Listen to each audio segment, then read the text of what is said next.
Alright, now we're going to get to the brushes. This, again, genuine Miller Parts 205725. And it's basically just got a couple terminals and your brushes. So, it looks like to remove them, there are 2 screws back here, if you can see, and those are both Phillips head. Remember, when you disconnect your wires, mark them so you know which one goes where. You don't want to mix those up. Alright, so looking at the condition of these brushes, they're not terrible in length, but as you can see, this one here, we must have got some debris in there at some point. It really grooved out the brush, as well as that front slip ring here. I can feel the grooves on it. This one is a little groove, but it's not terrible. Alright, so when it comes to redressing those slip rings, I am on what would be the left side of the machine. If you're looking at it from the front, this seems to be the best way to get the stone in there, and we're going to fire this up and let the stone just rub on there and redress. We want to make sure we have that stone good and square, and I cannot emphasize enough, safety first. Get safety glasses on. Don't have any loose sleeves or anything like that that are going to end up getting tangled up in there, or you're going to have a mess. Alright, so we just have the unit idling right now. We're just going to carefully get the stone in here and make sure we're holding it nice and square. And it will take some time to cut those high spots down, but that's okay. We've got patience. We're being safe. And as you can see, we're already starting to work some of those grooves out of there.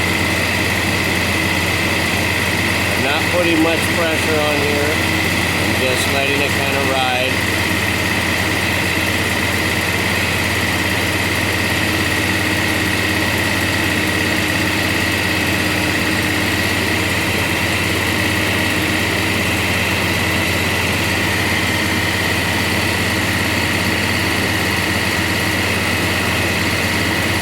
Definitely feel the difference in this back one. It's quite a bit smoother.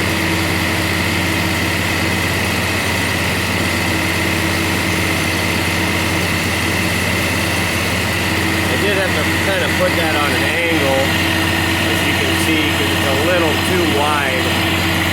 This is actually a part I got from Prax Air.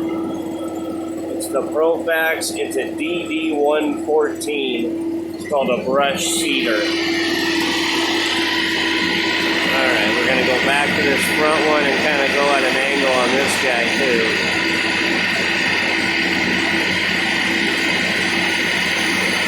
Oh yeah, that's working nicely.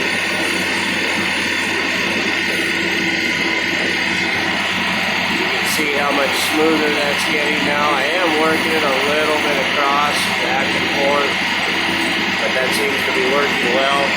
May not be a bad idea to take a grinder to this ahead of time and maybe take a little of the width off so you're at the proper width to begin with.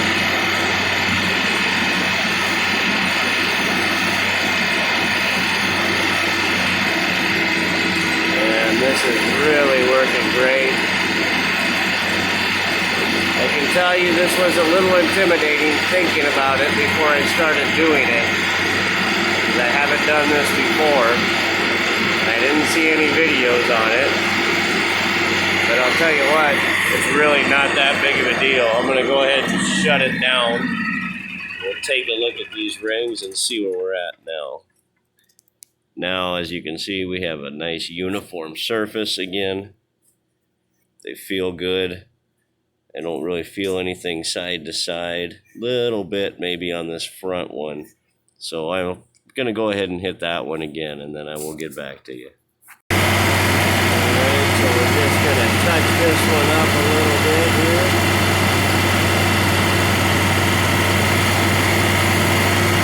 And we might as well touch this one up while we're here too, right? think I'm sure it can be overdone, but I'm really not too worried about that right now. The stone turns into a powder almost. It's very micro-abrasive.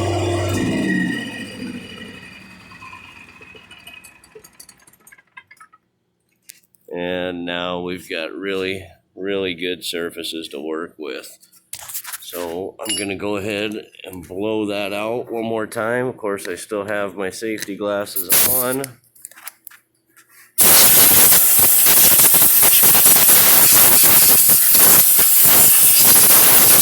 Just to ensure that we don't have any debris in there.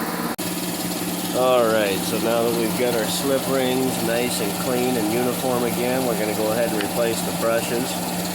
And I'm just going to do this the same way that I did the rheostat and unhook one wire at a time.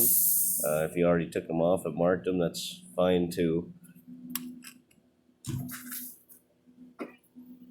So I'm going to use these mounting holes right here for reference as the brushes go in this way. And I'm going to take this wire off closest to the mounting hole.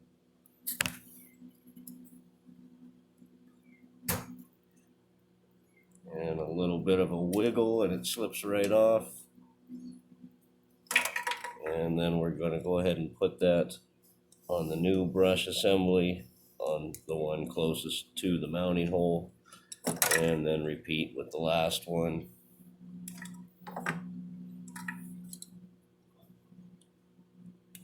And our wires are hooked up. So here is a comparison of the two brushes, the new one in the foreground here and the old one. You know, I'm sure I could have redressed those brushes and gotten some life out of it, but I've got 1,200 hours on the machine and I've never touched them. I had to take the unit off the service truck there and take it all apart here in the shop, so I'm just going to do everything I can. So basically you can get a stubby Phillips in there to put that back on. You know, I recommend blowing everything out thoroughly, checking over wires for loose or cracked connections, anything like that. You might as well while you got the thing all apart. Of course, any routine maintenance that needs to be done as well. I appreciate you watching the video and hope it helps. And remember, Dakota Ironworks.